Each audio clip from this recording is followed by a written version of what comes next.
Hello guys, मैं रुखसार हसन, मैं हूं गुलजार अहमद, मैं असद याकूब। आप देख रहे हैं GM authentic reaction YouTube channel. आपका हमारे इस चैनल पर दिल की अता करें से वेलकम। अगर आप देखना चाहते हैं इस तरह का रिएक्शन वीडियो तो हमारा चैनल जरूर सब्सक्राइब करें। उम्मीद करते हैं आप सब खैरियत से होंगे, व्यू हंसते मुस्कुराते रहें। तो चलते हैं आज की वीडियो। यहाँ पर वीडियो का टाइटल है हामिद अंसारी, आगे लिखा है आई थिंक हिंदी में।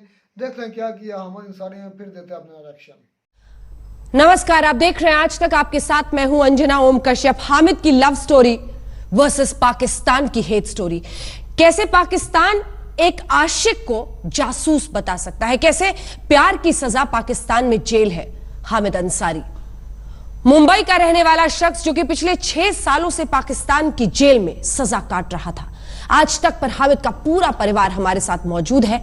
हामिद से जानेंगे पाकिस्तान की आप बीती और मां बाप से पूछेंगे आखिर बेटे को दोबारा पाने के लिए किन मुश्किलों का सामना करना पड़ा। लेकिन पहले देखिए कैसे पाकिस्तान के फंदे में फंस गया हामिद।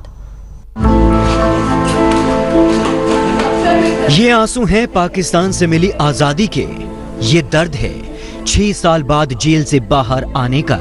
पाकिस्तान की जेल से रिहा होकर आज जब हामिद अंसारी विदेश मंत्री सुषमा स्वराज से मिलने पहुंचे तो अपना दर्द छिपा नहीं पाए। सुषमा को देखते ही हामिद फफक फफक कर रोने लगे। सुषमा स्वराज ने बड़े लाड प्यार से बेटे की तरह हामिद को गले से लगा लिया। इससे पहले कल हामिद की भारत वापसी की भावुक कर देने वाली तस्वीरें सामने आई थी। 6 बरस बाद पाकिस्तान की जेल से बाहर निकलकर जैसे ही हामिद निहाल अंसारी ने अटारी के वाघा बॉर्डर पर भारत की सरजमी पर कदम रखा, उसे चूम लिया। सामने माँ, पिता और पूरा परिवार था। 6 बरस बाद बेटा लौटा था। माँ बाप के सीने में मोहब्बत का तूफान उमड़ा और आंखों के रास्ते बह चला। माँ एक बार बेटे के गले से लगी तो फिर हटी नहीं। हामिद अंसारी की कहानी बिल्कुल फिल्मी है। मुंबई का सॉफ्टवेयर इंजीनियर हामिद फेसबुक पर खैबर पख्तून की एक पश्तून लड़की से मोहब्बत कर बैठा था। उस लड़की से मिलने की चाहत में हामिद नवंबर 2012 में अफगानिस्तान पहुंच गया। फिर अफगानिस्तान में उसने पाकिस्तानी फर्जी पहचान पत्र बनवाया और वहां से वो कोहट पहुंचा। कोहट के एक लॉज में वो रुका और यहीं उसे गिरफ्तार कर लिया गया। जासूसी के आरोप में हामिद अंसारी को पाकिस्तानी सेना की कोर्ट ने 3 साल की सजा सुना दी। इसके बाद शुरू हुआ हामिद की मुश्किलों का सफर। 3 साल की सजा खत्म होते होते 6 साल बीत गए। इधर हामिद के पिता की बैंक की नौकरी चली गई, मुंबई का घर बिक गया। मगर माँ बाप को यही चाहत थी कि बेटा लौट आए और खुदा ने देर से ही सही लेकिन माँ बाप की फरियाद सुन ली और आज उनका लाल अपने मुल्क, अपनी जमीन और अपने परिवार के पास वापस लौट आया है। आज तक ब्यूरो। हामिद अंसारी खुद हमारे साथ आज तक के स्टूडियो में मौजूद है अपनी बात बताने के लिए। फौजिया उनकी मां भी हमारे साथ स्टूडियो में मौजूद है। वरिष्ठ पत्रकार जतिन साहब जिन्होंने मदद की हामिद की, वो भी हमारे साथ स्टूडियो में मौजूद है।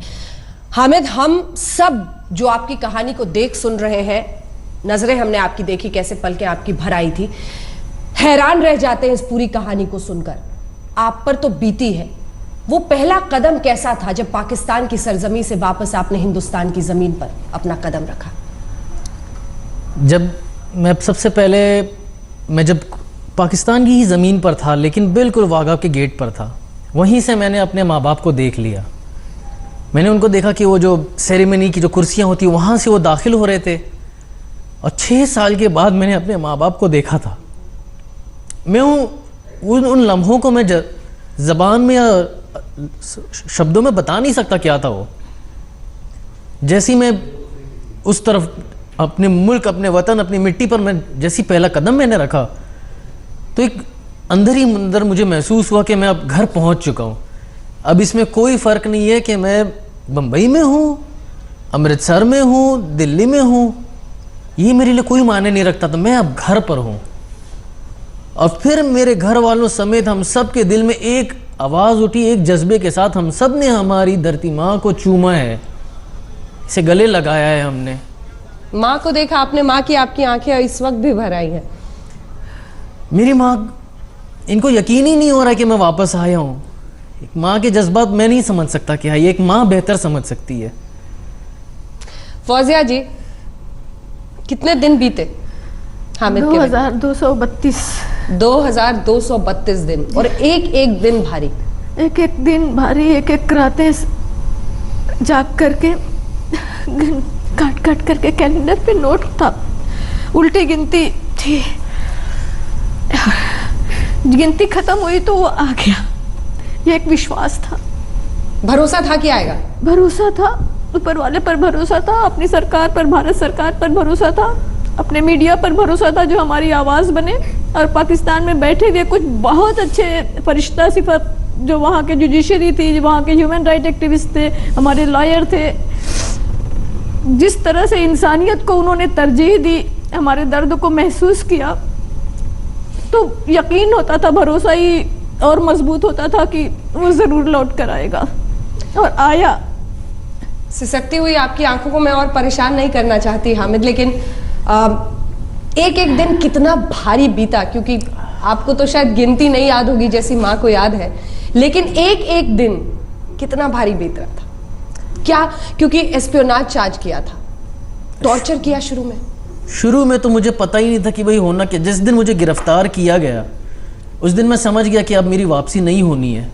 सबसे पहला ख्याल और सबसे पहली दुआ मेरे ज़बान पे जो आई थी वो मेरी माँ के लिए थी कि शायद मैं वापस ना जाऊँ, लेकिन मेरे मालिक मेरी माँ की हिफाजत करना। बहरहाल ऊपर वाले को मैं मुसलसल दुआएं करता रहा कि मेरे लिए कोई रास्ता बना दे, मैं अपने किए पर शर्मिंदा हूँ, मेरे साथ धोखा हुआ है, मेरा रब जानता है ये बात। मेरा ज़मीर साफ था, मेरी नीयत गलत नहीं थी, मैं पाकिस्तान के ख़िलाफ़ नहीं गया था। मैं वहाँ गया था एक लड़की को बचाने के लिए।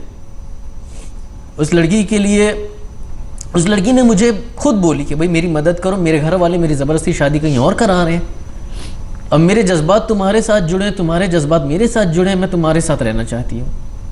अब चूंकि एक लड़की ने मुझसे मदद मांगी, मैं पीछे हटना एक कमज़ोरी समझ रहा था कि मैं पीछे कैसे हटूँ। मैं आगे बढ़ा, ठीक है मैंने गलत कदम उठाया, लेकिन मेरी नीयत गलत नहीं थी। मैंने उसकी मदद करने की पूरी कोशिश की, लेकिन वहाँ पहुँचने के बाद मुझे धोखा देकर फंसा दिया गया। अब चूँकि ऐसी ज़मीन पर था जहाँ पे मेरा कोई नहीं है, तो मेरी कौन सुनना है। मुझे गिरफ्तार करके ऐसी जगह पे डाल दिया गया जहाँ पे ना दिन पता चलता ना रात पता चलती। 24 घंटे ज़मीन के नीचे पड़े रहते थे, ना खाना सही मिलता था, कोई चीज़ की सहूलत ही नहीं थी वहाँ पे। हम लोग बस, लेकिन दिल में ये बात थी कि नहीं वापस जाऊँगा मैं, इंशाल्लाह एक दिन वापस अपनी अम्मी के पास ज़रूर वापस जाऊँगा मैं। दुआएं करते थे बस, क्योंकि पता ये दिल में एहसास हो चुका था कि रोने से कुछ नहीं होना है, चीखे लगाने दहाड़ लगाने से कुछ नहीं होना है, लेकिन दुआएं करने से हो सकता है कुछ हो जाए। दुआएं तो खाली नहीं जाती है, और रब तो सुनने वाला है, सबकी सुनता है, हमारी क्यों नहीं सुनेगा। माँ की दुआ, लोगों की कोशिशें, भारत सरकार की कोशिशें, सुषमा स्वराज मैडम की कोशिशें, जो बिल्कुल अनजान है मेरे लिए क्या है वो, लेकिन फिर भी शी ट्रीटेड, मतलब उनका सलूक जो था, मैं उनको एक मदर इंडिया का खिताब देता हूँ अब, कि उन्होंने मुझे इस मुल्क का, इस देश का बच्चा माना, अपना बच्चा माना और मुझे वापस लाए। अब मैं उनका इस बात के लिए बहुत तहे दिल से शुक्रिया अदा करता हूँ, भारत सरकार का शुक्रिया अदा करता हूँ। लेकिन जो मेरे ऊपर वहाँ बीती है वो मेरी ज़िंदगी के काले लम्हात थे, वो मैं नहीं भूल सकता। दुआ करता हूँ कि बस उनसे निकल आऊँ। मेंटली अभी भी आपको इमोशनली, मेंटली वो दिन वो रात परेशान करते हैं? किसी का दिल नहीं पसीजा, आपने खुद कहा चीखने चिल्लाने, किसी का दिल नहीं पसीज रहा था? उन्हें क्या फ़र्क पड़ना है। उन्होंने तो मुझे साफ कहा था कि भाई तुम तो एक पका पकाया फल हमारी गोद में आकर गिरे हो। कई बार मुझे ये बताया गया कि भाई तुम्हारा केस कुछ नहीं है, क्लियर हो, लेकिन सिर्फ तुम एक इंडियन हो इसलिए तुम्हारे साथ ये सलूक किया जा रहा है।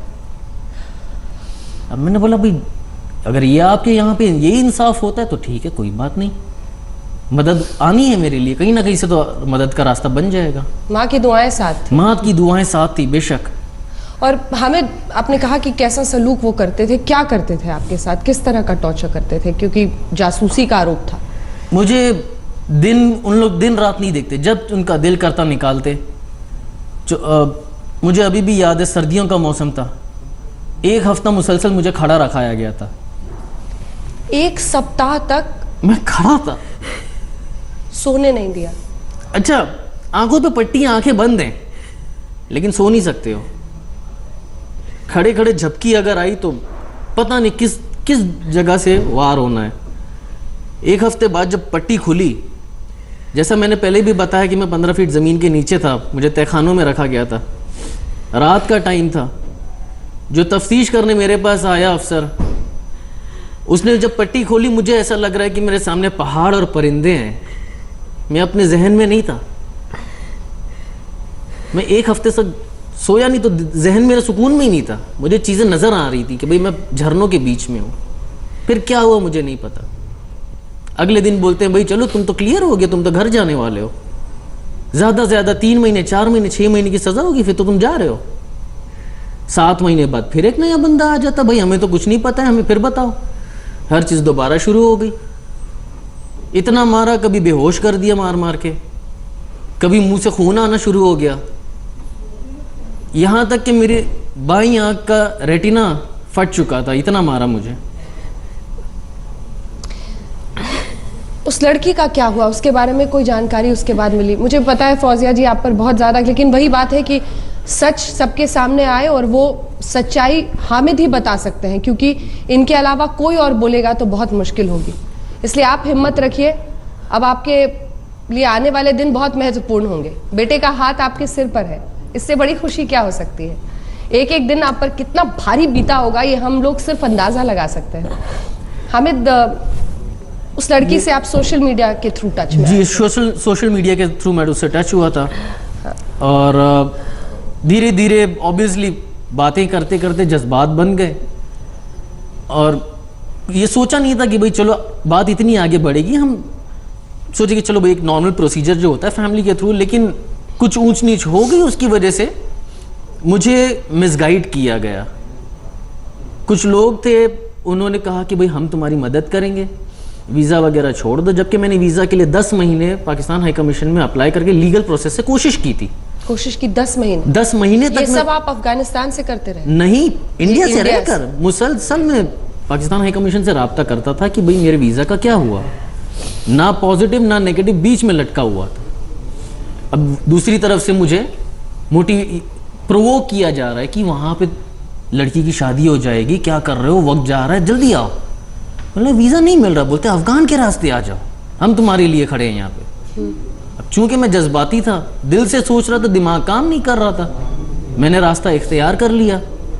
जब वहाँ पहुँचा तो उन लोगों ने असलियत दिखा दी, पीठ में छुरा मार के बस फंसा दिया मेरे पीछे। उन लोगों ने मेरे खीसे में जाली वहाँ के आईडी कार्ड्स रख दिए, ये कहकर कि भाई इसकी मदद से तुम बच जाओगे। और फिर उन्हीं लोगों ने मुझे एजेंसीज के हवाले कर दिया। उस लड़की से मिल पाया आप? नहीं मिल पाया? लड़की से मैं मिल भी नहीं पाया, क्योंकि मेरे बारे में, जैसा मैंने बताया कि मेरे बारे में पहले ही इत्तला दे दी गई थी, तो लड़की के घर तक पहुंचने से पहले ही मुझे उठा लिया गया, गिरफ्तारी हो गई। इन्हीं तस्वीरों के साथ शुरुआत करते हैं। बेटा अपनी माँ के आंसू पोंछ रहा है, पानी पिला रहा है, खुश तसल्ली इस बात से कि बेटा वापस लौट आया है। 2232 दिन बताया आपने, कैलेंडर पर मार्क कर करके आपने गुजारा, लेकिन अब इस तकलीफ को सुनकर भी मतलब वो आंसू नहीं रुक रहे फौजिया जी आपके? मैं यूँ कह सकती हूँ कि एक ऑपरेशन होता है, ऑपरेशन का दर्द होता है, लेकिन ऑपरेशन अच्छे के लिए होता है, रिकवरी के लिए होता है। So this is the last phase of difficulty. अब अच्छे दिन जरूर आएंगे। बिल्कुल बिल्कुल। सब कुछ सीखा आपके बेटे के? ये सब इसके चलते सीखा। देखिए हमें सवाल ये है, कितना गर्व है आपको? उन्होंने सीखा बहुत ज्यादा, क्योंकि मुझे अच्छी तरह याद है जब मेरी अम्मी कॉलेज में पढ़ाती थी, हाँ। तो टेक सेवी नहीं थी, ये मुझे कहती थी कि ये फलानी चीज है, ये चीज है, ये तुझे टाइप करनी है, या मुझे सिखा किस तरह टाइप करते हैं। मैं छोड़ो, मैं जल्दी जल्दी कर देता हूँ, मैं कर कर दे देता था, मतलब मुझे तो सीखने दे। मैं माँ की हिम्मत बहुत बड़ी चीज होती है। और जब मैं वापस आया, फौजिया जी का चेहरा देखकर, हाँ, तो सब आप तो नहीं अब सीख रहे उनसे? मैं अब यकीन, यही बात है, मैंने सबसे पहली चीज इनसे ये पूछी, आप लोगों के हाथ में टच मोबाइल कहाँ से आ गया? चलिए इसी मुस्कुराहट के साथ फौजिया जी इस कार्यक्रम का अंत करते हैं। हामिद, आगे की जिंदगी के लिए बहुत सारी शुभकामनाएं। थैंक यू वेरी मच, बहुत बहुत धन्यवाद आपका। सबसे मुश्किल सफर जो था काले सपने की तरह बीत गया, आगे सिर्फ उजियारा है। बहुत बहुत धन्यवाद आप दोनों का यहाँ पर आने के लिए और अपनी बात दिल से आज तक के दर्शकों तक पहुँचाने के। हो गई खत्म। ये बहुत ही हाई रिकमेंडिंग वीडियो थी कि उस भाई की बातें और उसकी वालदा की बातें सुनकर, उसके हालत देखकर हमारा भी दिल भर आया था कि, और जो दर्द था वो आंसुओं में बयान हो रहा था। माँ का दर्द होता है वो भाई किसी भी दर्द से, भाई मैं कहता हूँ जो माँ अपने बेटे के लिए सोचती है ना, वो कोई भी नहीं सोच सकता। वो हमें नजर भी आ रहा वो था। सच्ची मोहब्बत होती है, सच्ची मोहब्बत होती है। खलूस तो होता हम है, बात सबसे करते हैं ज्यादा। रुखसार भाई, हम बात करते हैं अपनी हुकूमतों पर कि भाई हमारी जो अवाम है, जो लोकल अवाम है, जो एक दूसरे से प्यार करते हैं, उनका सोशल मीडिया से अटैच हुआ, वो प्यार करने लग पड़े। हमारी हुकूमतें इतनी बेबस हैं कि वो आ जा ही नहीं सकती, हम वीज़े ही नहीं दे सकते। हमारे इतने सख्त दिल हो चुके हैं। हम इसी वजह से बात करते हैं कि हमारे साथ बातचीत करनी चाहिए, हमारी ट्रेड खुलनी चाहिए, वीज़े देने चाहिए। हम एक कौम ही है, और एक ये ट्रेड बंद होने से, वीज़ा ना मिलने से वो एक शख्स कितना जलील हुआ, उसने अपनी आप बीती बताई है। तो हमारे ये तो वो जो सामने आया केस हो सकता है, कई ऐसे और भी केस होंगे जो हमारे इल्म में। मैं इस बात को मानता हूँ मेरे भाई रुखसार, इंडिया में भी कई ऐसे केस होंगे जिन पर दहशतगर्दी का केस बनाया गया होगा, पाकिस्तान में भी कई होंगे जिन पर दहशतगर्दी का केस बनाया गया होगा।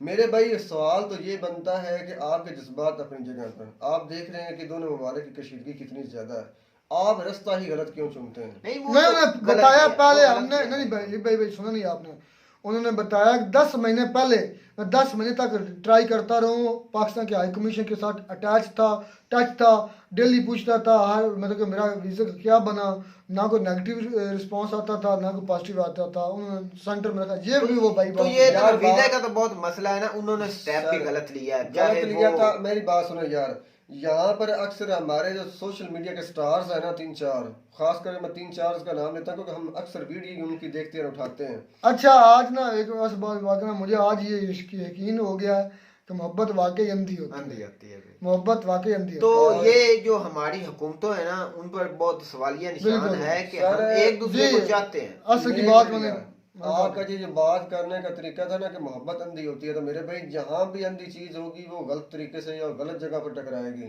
और अपना नुकसान उठाएगी, ये हकीकत है। अच्छा, उसके बाद सवाल आता है कि ये गए भाई साहब अफगानिस्तान से, और मेरे भाई जब तुम अफगानिस्तान पर गए तो ऑब्वियसली तुम पर ठप्पा लगाना बनता था, दहशतगर्दी का ठप्पा लगाना तुम पर बनता था। अगर तुम डायरेक्ट इंडिया से आते तो भी एक अलग बात थी। समझ में आई मेरी बात? वो बता रहा था कि मुझे दौरान तफ्तीश ये कहते थे कि आपका गुनाह कोई नहीं, लेकिन तुम क्योंकि एक इंडियन हो इस वजह से तुम्हें। यार ये देखो, ये कुछ चंद एक दो बंदा या 3 या कुछ ये अनासर हो सकते हैं जो इस तरीके से सोच रखते हैं, ना ही ये पूरी फोर्स की सोच हो सकती है, ना सारे पाकिस्तानियों की ये सोच हो सकती है, ये सारे पाकिस्तानियों की फौज की सोच हो सकती है कि एक 6 महीने बाद वो बोलते हैं कि आपकी राय होने वाली है, न्यू अफसर आ जाता है, वो बोलता है भाई आप तुम शुरू से स्टार्ट कर दो। मुझे यार बेचारे को 7 दिन खड़े रखा। हाँ वहीं पर मैं आता था, आने लगा, अभी मैं आने लगा था और आप भाई ये असद भाई डिफेंड मत करो कि आपकी जो फौज है नहीं करता, मैं एक सवाल करता हूं, टॉर्चर तो बहुत करते हैं यार। मेरी बात सुन, अगर इस भाई पर ज्यादती हुई, इसने ये खुद बता रहे हैं, इसने कहा कि मेरा दाईं हाथ का रेटिना खराब हुआ, तो मेरे भाई इसने इलाज कहाँ से कराया और कितने माह हो गए इसको इंडिया में आए हुए, और यहाँ से भी इसने आपको नजर भी आ रहा होगा असद भाई कि उसकी जो मैंने तो नजर आ रहा है कि यार मुझे भी नजर आ रहा है, उसकी ऐनक लगी हुई है मेरे भाई, मुझे भी नजर बात यानी बात भाई कंक्लूड करते हुए ये कहूंगा कि अगर आप गलत तरीके से आएंगे तो कितने ही न जाने पाकिस्तानी उधर इस इल्जाम के जरिए पड़े होंगे और कितने यहाँ। और जो बात भाई कहते हैं ना मेजर साहब कि इनको हमसे डर लगता है इसलिए इन्होंने अभिनंदन को छोड़ दिया, यही बात लोग सर करते हैं।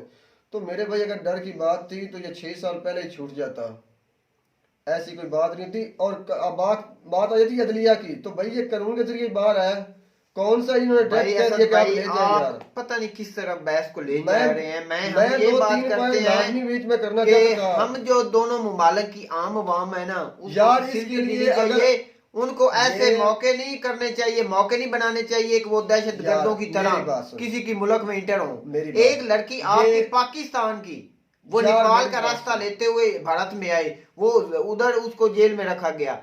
इधर से वो ये लड़के का गलत केस तरीका आया है है, ना, पता मेरी नहीं बात कितने सुनो केस यार, होंगे। गलत तरीका है ना। ये तो भाई पढ़े लिखे थे, कह रहे थे कि मैं सॉफ्टवेयर इंजीनियर हूँ। यार आप जानते हैं अच्छी तरह से दोनों ममालिक की क्या कशीदगी है एक दूसरे के साथ, नहीं मिल सकते आप एक दूसरे से, तो क्यों ऐसी बेवकूफियां भाई करते प्यार हैं? प्यार के आगे कोई सरहद नहीं होती, यार कोई प्यार मजहब नहीं होता, मैं कोई प्यार के चीज़ खिलाफ होती। नहीं हूँ, मैं कोई प्यार के खिलाफ नहीं हूँ। हाँ, आपकी इतनी अप्रोच थी तो आप उस लड़की को पाकिस्तान से कहीं और किसी और मुल्क में बुलवा बात लेते। इतनी सी है कि आप अगर दोनों मालिक की अगर मोहब्बतें होती तो आज ये नौबत ना आती।